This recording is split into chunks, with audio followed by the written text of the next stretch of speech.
Good afternoon. Hello, hello. Can y'all hear me? All right. I want to do some minor adjustments here. Good afternoon. How y'all doing?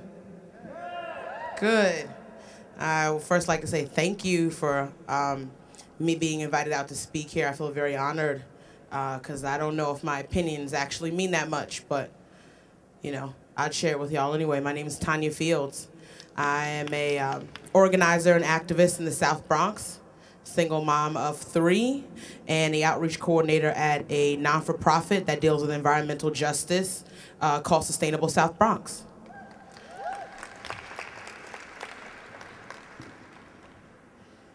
And we're here talking about this thing, democracy, so just wanted to share that piece with you guys. So we are standing around in a room in a climate of war on the eve of a new presidential administration in a country where the discrepancies between the truly rich and the very poor have far exceeded ridiculous, where there are millions of youth with no health insurance and your constitutional rights can and will be dismissed in the name of patriotism and the war on terrorism. We're here to discuss this esoteric concept of democracy. See, to me, democracy is to give power to the people. A democratic government should exist to facilitate the needs of the people, and the people should dictate those needs. The democracy as it exists in this country is an illusion. It is an aristocracy hiding in sheep's clothing. It is a system that was created to facilitate the economic interests of a small but significant group. The founding fathers have been called geniuses, but is it really genius to protect what is of yours and your ilk? The American people have been sold a bill of goods. Many of us for too long have been silently complicit in the forfeiture of our liberty and the right to have a real transparent say in our governments and how we build our communities.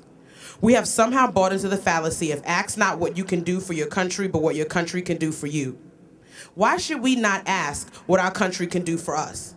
The taxes that we pay, the way we vote, our very existence on a land that was literally built on the backs of slave labor, oppression, and immigrant work is obligated to the people.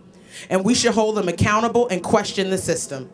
In this historical presidential election, we, the American people, should start to question the word democracy and what it means. We need to start to question the system under which we are governed and start the dialogue on how we will change that structure to better reflect the needs of the American people. And this leads me to the question of who are the American people? America is not a monolithic country, which is what inherently makes us American. America is the country of a group of immigrants who have been here longer than the last that came. America has always been a conundrum and evolving hypocrisy, a land built on freedom, usually at the expense of others, a country of revolution that historically has gone out of its way to systematically stamp out revolution and any of its offspring. It is for these reasons that true democracy has been deliberately kept from us. Why, when I vote, must it be interpreted and then cast by a delegate? In a true democracy, I am my own fucking delegate and my voice needs no interpretation. What is good for the soccer mom in New Hampshire will not apply to the single mother in the South Bronx. So why should any state, federal, or city law apply to all of them? Let's go one step further. Why should these women who not live in a community with people of similar interests not get to participate in a transparent government in which they will be instrumental in the decision making as well as the implementation of that decision in their communities? It is insane to believe that wide-sweeping policies coming out of Washington reflect the myriad and often conflicting needs of the diverse range of people that are the lifeline of this country. Our democracy as it exists now is a horse and pony show in which the lobbyist with the most money wins, and as we look to the presidential election and hear the chants of yes, we can, I only think to myself, no, we can't unless the system changes. This is a system that is set up to see large groups of people kept subjugated and disempowered. The very system that we hold up as an example of freedom while occupying foreign nations. The system we use as justification for disbanding tyrannies. And when the people we liberate democratically vote for the wrong political party, we place damaging embargoes on that country. I am often told that I'm a revolutionary in mocking and accusing tones. But I have to ask people, why is it revolutionary to give the power back to the people to better their communities and make decisions for themselves? And why in this country is states' power only talked of when that state wants to exercise its power to infringe on the liberty of its inhabitants? Democracy is deep and multi-tiered and participatory. We can no longer depend on elected officials to act on our behalf. That is not democracy.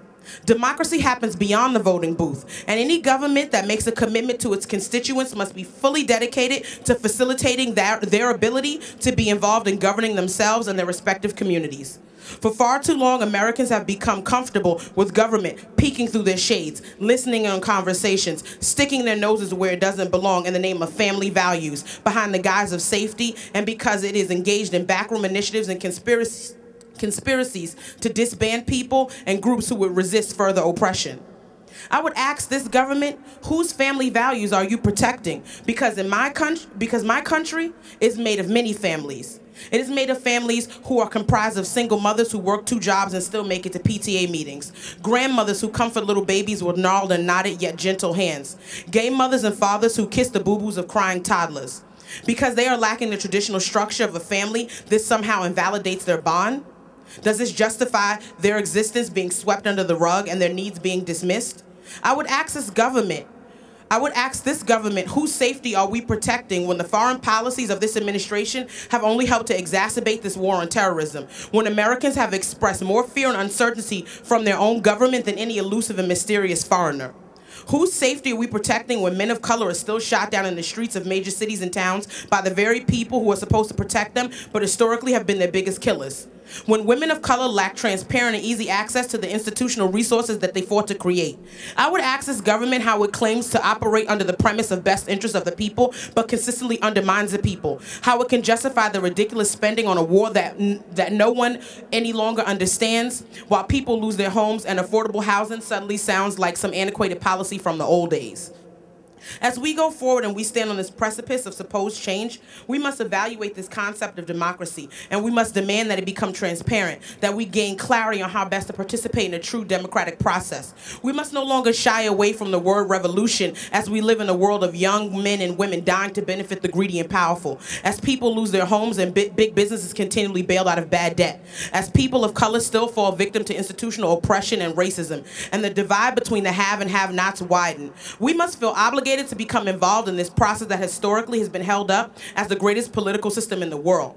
It is time, my fellow Americans, to make sure that we become intrinsically and fully committed to that system, that our political figures facilitate real freedom, liberty, and change.